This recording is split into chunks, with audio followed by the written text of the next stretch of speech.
to Short Story Boudoir. My name is Samantha Neugebauer, and I'm here with my co-host, Katy Gathright. And our special guest today, Eric Emmons, who is also a writer and our friend here in the DC area. Today's show, we're going to talk about a story by Joy Williams called Charity that Eric chose for us. And we, like always, will have spoilers. Am I forgetting anything? No, just wanted to add that we do have a newsletter now to share announcements for when our episodes are live. So if you've always wondered when you can stop refreshing YouTube and just get the news delivered to you, you can sign up here. There's a link below to subscribe to the newsletter as well. So that's our other piece of news, but excited to dive in. Oh, and today we're eating Georgetown cupcakes. So that is our dessert of choice for Joy Williams. I don't know what she would say about that. But and we'll have a link to the story in our show notes. So without further ado, Eric, can you give us a quick rundown of this story? So we read Charity by Joy Williams, and this is one of her many stories. And this one starts, we're introduced to Janice and Richard. They are a couple traveling through the American Southwest on their way to Santa Fe, I believe. And they're doing some squabbling as they drive, as they try to see the sights. Richard, he's more of this cynical person. He's got this lame practicality about him, whereas Janice is more open to having experiences on this trip. And she really wants to be moved by something. She doesn't know what exactly, but she's got this slight desire to be touched spiritually on this trip. And she's displeased with Richard's lack of spontaneity today, and their disagreement comes to a head when they are at a rest stop and they see this family asking for money. It's a man, a woman, and 2 kids. They're standing in front of this really beat up van. The man and the boy are shirtless and barefoot, and they're described as being slightly dirty, I think it is. But something about them is just striking to Janice and just really touches her deeply. And she wants to give them money, and Richard says no, of course. And this is sort of like the straw that breaks the camel's back for her. And a short while later, while Richard and Janice are stopped a few miles down the road, she jumps behind the wheel of the car while he is out of the car and takes the car back to meet the family and leaves him behind. And so she gives money to the family, and what follows for the rest of the story is sort of this really uncanny run of bad luck for her. So she ends up giving them more money than she planned. She breaks the heel of her high-heeled shoe. When she goes back to retrieve Richard, she can't find him. He's just gone. He's nowhere to be found.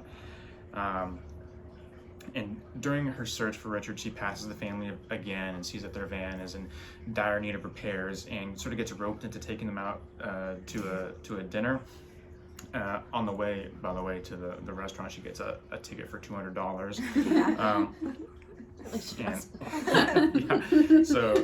And she initially planned on giving them only $20, I believe. So she's out this exorbitant amount of money. She still can't find Richard.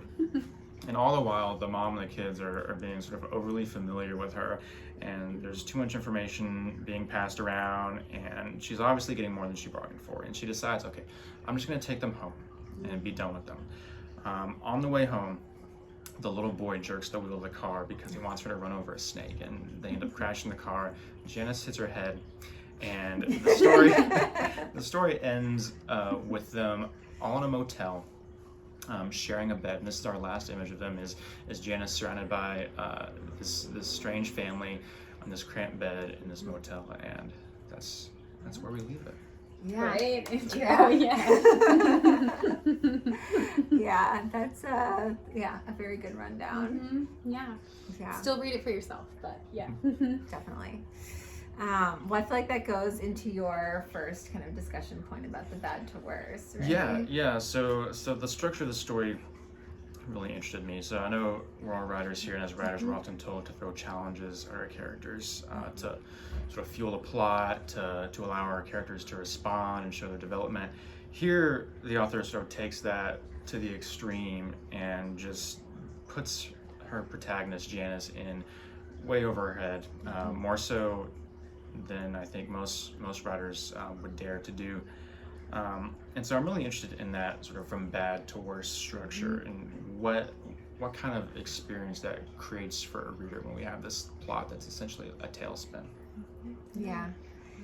Do you have thoughts first? Yeah, I can share thoughts first. I love this question, and I love thinking about the story actually as this bad to worse structure, and it had me thinking a lot about if this is potentially part of what makes Joy Williams' secret sauce in terms of, when I think of bad to worse structure, I actually usually think of like the long middle of a novel. Like I think of Act 2, where you just need to keep complicating things, keep getting your characters you love into terrible or more worse complicated situations.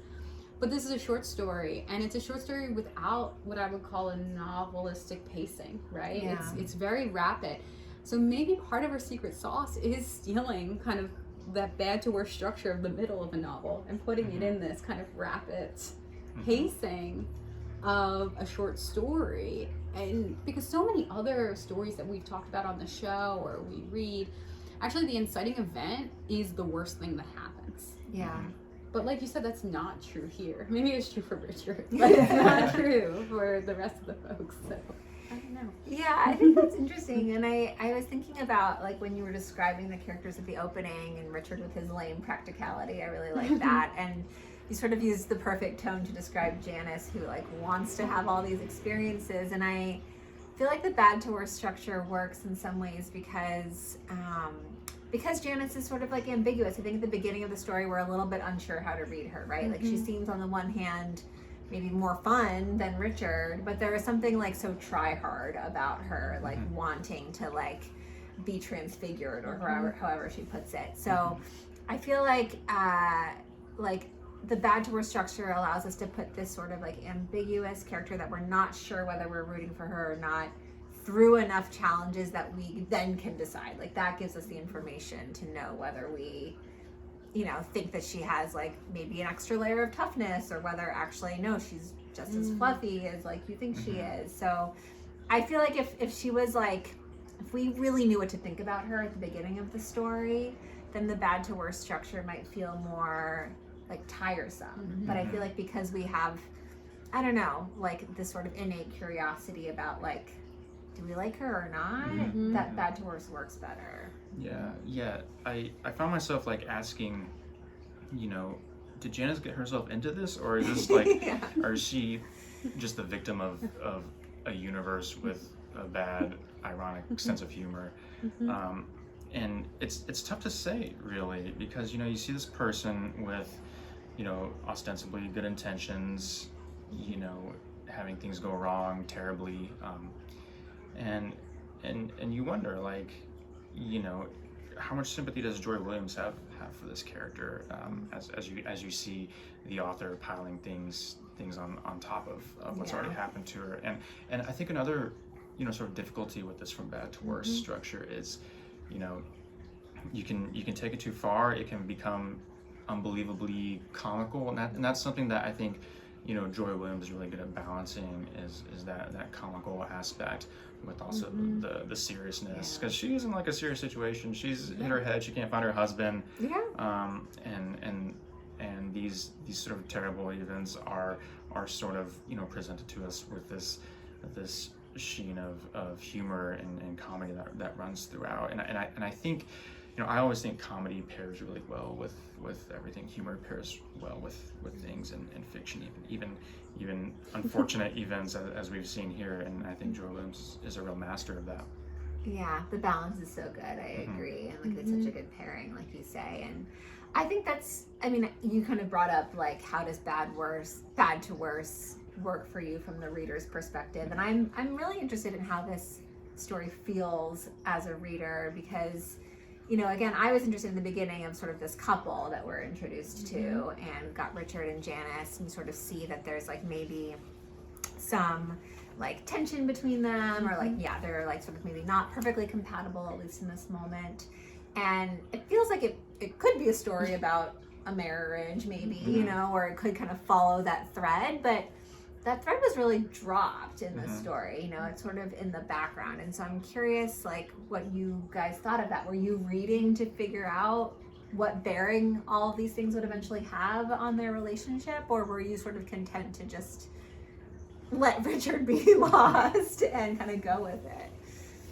Yeah, I mean, you can easily imagine a version of this story without Richard at all. Yeah. But the fact that he's shown and he's characterized and then dropped, I mean, that's really striking. And I sort of did, reading this for the first time, did expect him to show up again later, and when he doesn't, you feel like, oh, that's one of the things that makes the story so memorable, is that you have no major character, and just sort of, and there's no even hint of what happens to him. That's what's particularly funny and memorable about it, and it's one of those, I don't know, I'll say you feel his absence a lot, because when she's getting into her bad situations, you think, oh, well, if Richard were here, he'd just say no to these people and get her out, 5 different times.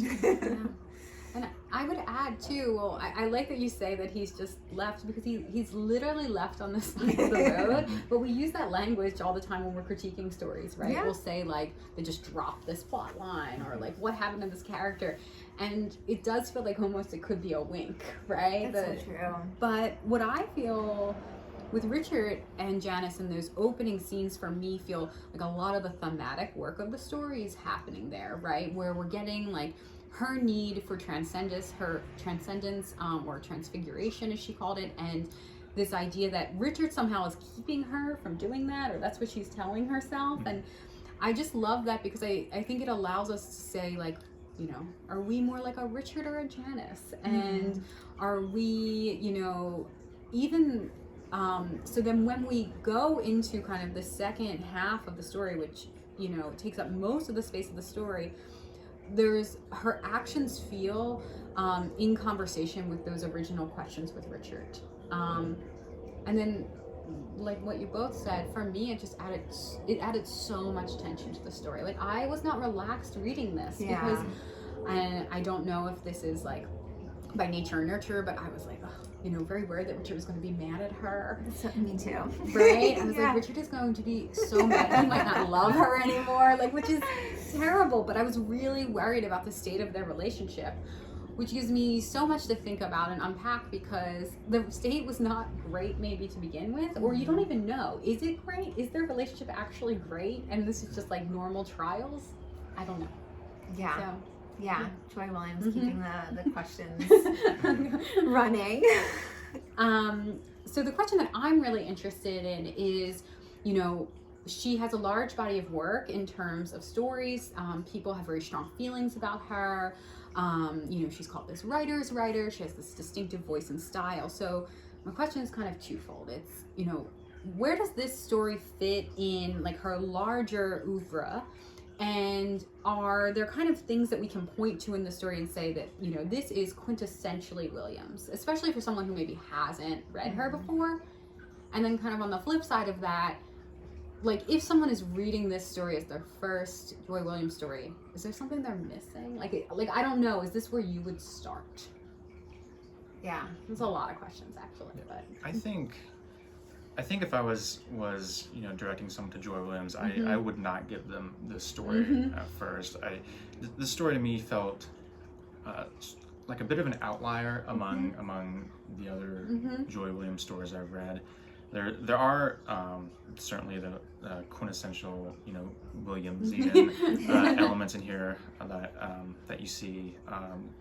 Precocious, weird little kids are common in her stories. We have 2 of those here, 2 of the better ones, I think. Uncanny happenings, weird coincidences certainly run throughout her stories. There are some things noticeably absent, though. I think as many misfortunes as there are in this story, I found that death was noticeably absent. Death seems to be a huge theme in most of her work, and here, death, if it's alluded to, it's only very slightly.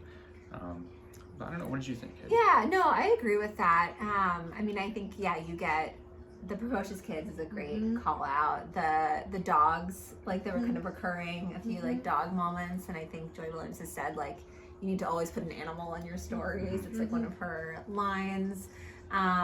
So yeah, I almost feel like, yeah, some of the like motify things are all here, but yeah, maybe the larger like weightiness of some of her stories isn't. Like, yeah, I think you kind of hit it when you said that grief or death isn't as strong here. And it's hard. The story is like, in some ways I want to say it's lighter than some of the other stories, but all of her stories are kind of comic in a way.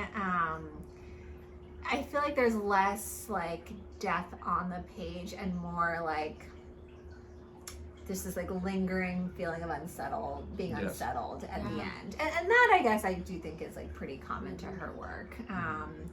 And I think something else that you see in a lot of her stories is like a really pointed last line with like funny syntax. And I don't want to spoil a later discussion, but I do think the last line is partly like responsible for that lingering feeling of like, did something like really terrible just happen? You know? I felt that sense of just weird foreboding, kind of dread underneath everything. It is odd, and I think the disappearance of Richard is sort of like what sparks that and what underlies everything. There's another thing that she's really known for that I noticed in her stories is she'll choose mundane settings, mundane places, and have heavy things happen there. Like the middle of nowhere kind of places. Yeah, the middle of nowhere places, and specifically like she'll choose the touristy places over like the beautiful vistas. She'll choose. There's a scene in front of like a giant Roadrunner statue that occurs here. They stop at a gas station that's made up to look like this like tacky corral sort of thing. She'll choose those places and have these weird moments happen there. That's very quintessentially her. And I think also that's quintessentially her in the way that she is always kind of poking at like places that are supposed to be meaningful, and if they eventually are. And like in the beginning of the story, it's almost forgettable that they're having this conversation with this cop, and he tells them, go to this, dune and look out. Like, it's very meaningful. In the same way that you hear, go to X or Y tourist site, and, it'll be very special. And neither her or her husband have this experience, and she wants to, still chase that. And it always feels like Williams is saying like these experiences are in like unusual places and that they're exhausting. Like they're in these other folks. But I was also thinking about how in some of my favorite Joy Williams stories, like Taking Care or Chemistry or Honored Guests, there is a character in there who I feel is a little bit less ironic. They're a little bit more of a heart almost. And this one doesn't have that, which for me makes it like almost like Joy Williams on cocaine, because it is like there is no heart that I can identify in a way. Yeah, the coldness creeps in a little bit more. Yeah, I agree with that. Yeah. Do you have another question for us? I do. Okay. So I'm always interested in sympathy, wherever I can get it. In particular, sympathy for characters. I think as a writer, I'm always, hoping I'm writing sympathetic characters. I think that's key. And in a story where the inciting incident is itself this botched act of sympathy on Janice's part, I'm interested in discussing sort of where our sympathies are being directed as readers. I'm interested in how much sympathy we felt for Janice, because it seemed to me that at times, Joy Williams was sort of throttling the amount of sympathy that was being channeled, that was being suggested that we have for her. As you said, there was like a lack of heart in this story. That's sort of atypical of what she normally does. So I'm interested in that. Yeah, it's a tough one, because I do think, yes, I do think the story maybe does not have that like one character who like is like emanating the warmth or like telling us kind of where to direct our feelings.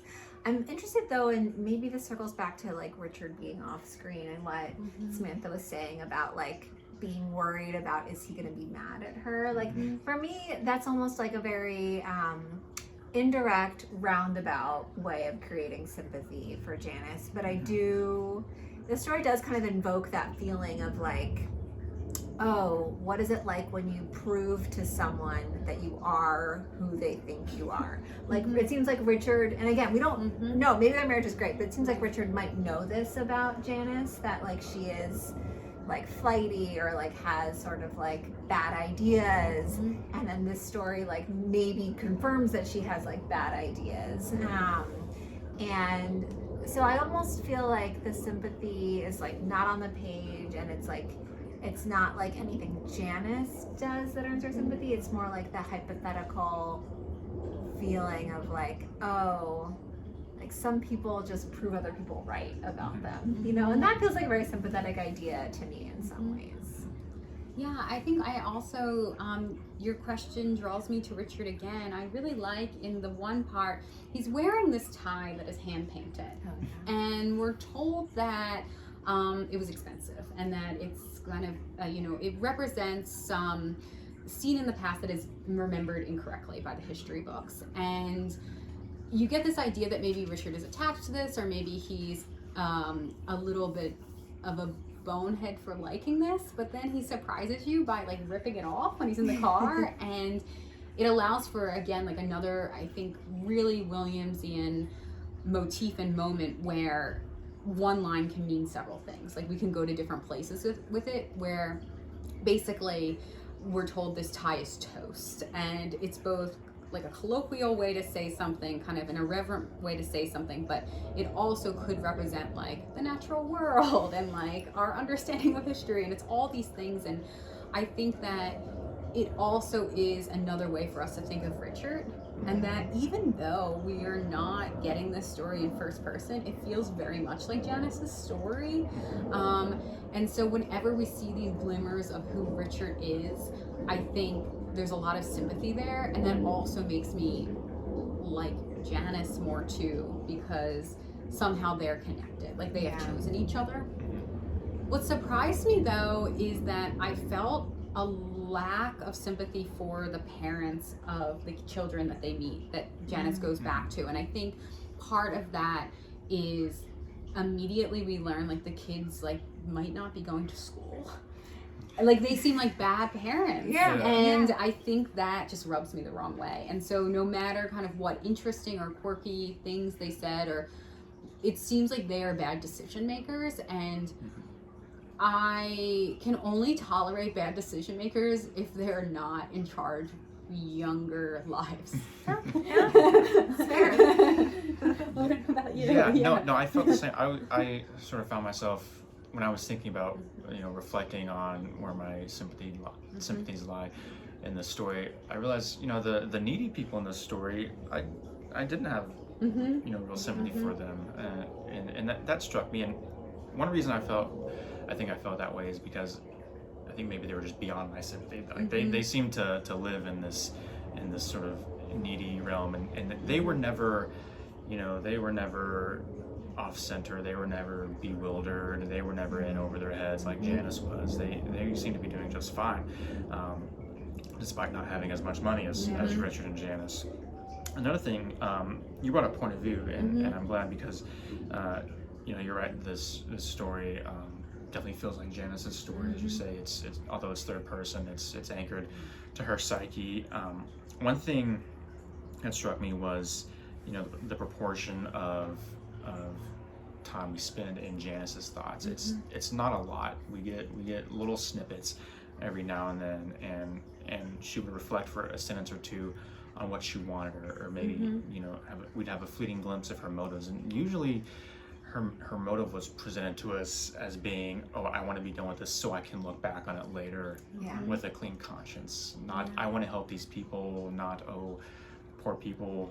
It's I want to be able to look back on this maybe and spite Richard while doing it. And that, I think, is what sort of throttled my sympathy for Janice quite a bit. And it seemed as if, in some way she was being punished for having that outlook, whether by the author or by the universe. Yeah, and it's so circular because I think, right, it's like she's being punished for being kind of performative with her actions. And yet, like, I think that is so common. Like, I think so many people act for the performance of it. I think I do that. You know, so I think, like, in a way, like, yes, like that throttles my sympathy, and then it also kind of is like, oh, relatable in a way. So it kind of goes both ways. But yeah, I was interested in the sort of like point of view of the story and the extent to which we were in her head, which is kind of why I chose my favorite line in this, which was Janice continued to scan the street for Richard. She saw no one who even remotely resembled him. Not that she would have settled for that, of course. And I just chose this line because I think it's sort of emblematic of what you were just describing, where we are like kind of dipping into her head like a little bit, and I think Joy Williams is really deft at that, kind of like having a sort of omniscient-y story that still gives us access. But anyway, I think you see that kind of performance there where she's like trying to convince herself, like she doesn't need to think out loud to herself that like she wouldn't have settled for like a non-Richard. Like obviously she would not, you know, like hang out with somebody who just had brown hair like her husband, right? Like that's obvious, but she like needs to articulate it to herself to like prove that she's like, oh no, I'm still being a good person, kind of. So I think in those little moments, like the story tells us exactly what you were describing, which is that she is like trying for kind of the wrong reasons. Yeah, and it's just a funny line too. Yeah, I mean, it's just one of those deft little things that Joy Williams is good at. Exactly. And it sparkles with intelligence, right? Yeah. Like it's funny and it's intelligent, and you just want to stay with characters who will reward you with those kind of statements. Yeah. Right? Despite if they do crazy things like leave you on the side of the road, Yeah. maybe. Right? Exactly. Speaking of funny lines, I tried to search for the line that cracked me up the most. Something about this line just got me. So this is when Janice and the mom and the two kids are at the restaurant after they finish their dinner, and the boy's name is Zorro, by the way. Zorro collected everyone's forks and put them in the pocket of his shorts. There's just something about that simple, you know, declarative, you know, it's so just good. yeah, So good. and it comes after this sort of unsettling speech by the little girl about her conception of God. Where she tells Janice that she thinks of God as this omnipotent shepherd who hypnotizes the sheep into thinking they're safe and that it's going to be fine when he takes their flesh or something. And there's this big block of that, and then the very next thing is Zorro collects everyone's forks and puts them in his pocket, and I love that. It's so good because in kind of what feels like an uneven frame setup, like if you have a frame in a novel, you have the beginning and the end, but here we get this frame of Richard and Janice in the beginning, but no kind of other bookend. We get this, they go to these dunes, and it's sort of manufactured the road so that they can get the best view, and it doesn't move them. But I found this girl's speech, the Zorbella, that's her name, right? Zoe Bella, her speech to be so moving and interesting, and then it's in this kind of weird atmosphere, and it sits right beside this mundane, childish action, which is so much more interesting, and maybe how kind of like moments of transcendence or metaphysics or things that get us thinking about the nature of our lives sit right beside these really, really quotidian things rather than having to go up to the dune to see it. 100%. It's so good. And then, and I'll share my favorite line too, which is the end that Eric already alluded to. So they're in the hotel room. They've just had the accident, and it goes, they all lay on the bed. After a few moments, someone began to snore. Janice wouldn't want to bet her last 50 that it wasn't her. So it's a double negative. It's a bit of a tongue twister. I'm really more curious about what you both think of it. I remember, both the first time I read the story and then again revisiting it, I definitely had to like read that line several times. And it's thorny, and I think it's unsettling purely on the like syntactical front, right? Just the fact of having to like pause over it is sort of unsettling. It's unsettling anytime you're reading something and you're like, what does that mean? Even though it's plain English. But also, like, the perspective is, like, kind of creepy there, too. You know, the idea that that Janice could be, like, floating outside her body a little bit in that moment is interesting to me. Yeah, it's definitely, and the fact that, I mean, that's where the story ends, that it ends on that image, that it ends on that tortured syntax. The sentence right before that where Rose tells her to scooch over, like, we've taken all your money, we've ruined your life, can you make room for us? And just everything about that moment and putting us in her sort of foggy state of mind with that weird syntax is something that you know, I'm not sure I would have thought to do. I definitely wouldn't have thought to do it, but and it really great. makes me think about us all deciding at the beginning that there's no death in this, right? Like, it makes me think of that ending of that Lori Moore story, Carried Away, a bit, where there's this image of maybe the protagonist is flown out of a window or not. I don't read this as she died, but I read this as... But you wouldn't want to bet your last I wouldn't want to bet my last 50 that she's not dead either. I mean, she's been in an accident and all these things. And then there's also that really ominous line in the beginning with her and her husband where she says, like, you know, if you needed a liver, right, and it would give you a second chance, and then he says that thing like, what does she say? And then he says, you know, oh, that person would have to be dead to have given me the liver, right? And it's funny, but it's ominous too, and true. So I don't know. Yeah. She's not one for like twists, though. I don't think we're but I think we're meant to think like, what is the difference between awake and sleep and death? Yeah. What is the difference between double negatives and you know, single negatives? Yeah. Ending our discussion on a big question. What is the difference between being awake and sleeping and death? Well, this has been a pleasure to discuss the story with you all. Thanks for having me. Yeah, come back hopefully. And thanks for listening to another episode. As I said, please subscribe to our newsletter so you'll be kept posted on when new episodes drop. And for now, we will enjoy our cupcakes. Thanks, everyone. Bye. Thanks.